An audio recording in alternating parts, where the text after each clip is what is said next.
Hey everybody, I have someone that I want to introduce you to. This is Dr. Brian Barney. He's one of our new PTs here at Stretch Physical Therapy and Total Wellness. And we thought we had a few minutes, so we were going to talk about posture and standing posture for people who are a little bit taller than me.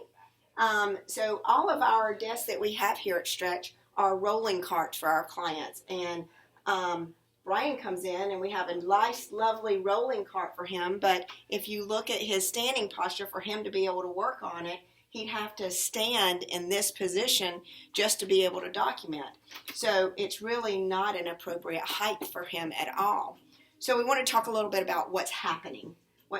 So if you get into the posture that you would have to use just to document for someone, what's happening back here is he's placing strain on his lower back here. He's actually got some strain in his upper back here. He's actually doing pretty good with his neck because he's lined up here, but I think that's because he's more aware of what he's doing and he knows about ergonomics. But because his arms are away from his waist here, he's putting more stretch on the upper thoracic spine. Now, he also has a hip angle here and a knee angle, which you can't see down here, but both of those positions are putting strain not only on the knee, the hip also, but again, all of this area is affected and all of this area is affected because of that. Now, the height that he should be is here. Now, what you don't want to do is lock the knees here, but he can't see the screen because the screen doesn't tip back more. So pulling the whole table, he's better there, but he's hanging on his ligaments here, which causes a problem. And then here, because his elbows are not at his side and not at this position, then he actually has strain on the upper part here. And when he has that, it actually spreads out the scapula, exposing the thoracic spine. And these areas are common areas that we see in the clinic of joints that are locked up in here, as well as the ribs, because of people sitting in that forward posture. And even if he stands in this posture, he's a little forward right here, placing some strain on his facet joints in his neck, which could cause some trouble later because right now he's young. This video was twofold. One, to introduce you to Dr. Barney, but also to be able to tell you ergonomics and how important it is to have a proper standing height desk. Now, I'd like to have a sit-down desk and show them kind of posture at a sit-down desk. So let's create a desk over here. We're going to move over here. And we're going to take that computer and maybe raise up this table here. And here's a stool for you.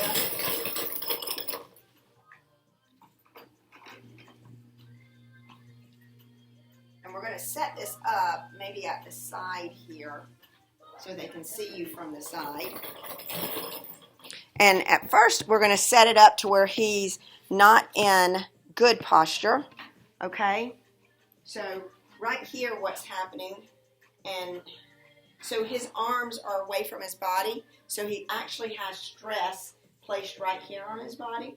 And for the most part, he's rigid and he's pretty good. But most people bring their chin out here, collapse more, and when your chin is out here, what's happening here is C1 and C2 of your the top part of your spine are actually locking out to hold you and give you stability. And these facet joints that are right here are actually, they're supposed to glide like this, but when you sit in an area that they're not supposed to sit in, then you're actually causing degeneration and damage in that area and overstrain to these neck muscles. So the other thing that's happening here is the lumbar spine is rounded. You're actually loading L4, L5 here, which is causing back strain in these lower back muscles. Now, you also are having hip things that are happening here where your hips are probably tightening because L4 or L5 is actually in a compressed position. And when that trauma occurs, it actually sends a response to the hips to tighten. So you may be experiencing some hip tightness when you go from sit to stand, or even just at your desk experiencing some hip tightness. Other things that are happening in this position when you're forward are your scapula are open again, exposing this area in your thoracic spine and causing the ribs and the thoracic vertebrae for the joints to restrict, so you don't have good rotation, and straining these muscles in this area. You're also shortening the muscles here in the pecs because those shoulders are rounded, and all of these muscles here we don't use very often. So you may have some tightness in the shoulders from this. And then last but not least, core. We talk about core a lot, to where core is tight, and I mean not core is tight, but core is very weak. And sitting in a prolonged position over an hour or so, you're actually, if you're sitting in poor posture, causing the joints to stay in a loaded position, which turns off those deep core muscles. And so you're going to have a weaker core the more that you sit throughout the day. The other things you're going to notice is you're going to have tighter hamstrings. When the hips are tightening up, your hamstrings tend to tighten up. So you may have tight hamstrings, which put you at risk for things like tears or injuries when you're going out and playing a sport or trying to become active. I think that's it. Did I miss anything? No, you got it all. All right. Well, welcome to Stretch Physical Therapy. Thank you. We're glad that you're here, and thank you all for joining us. Thank you.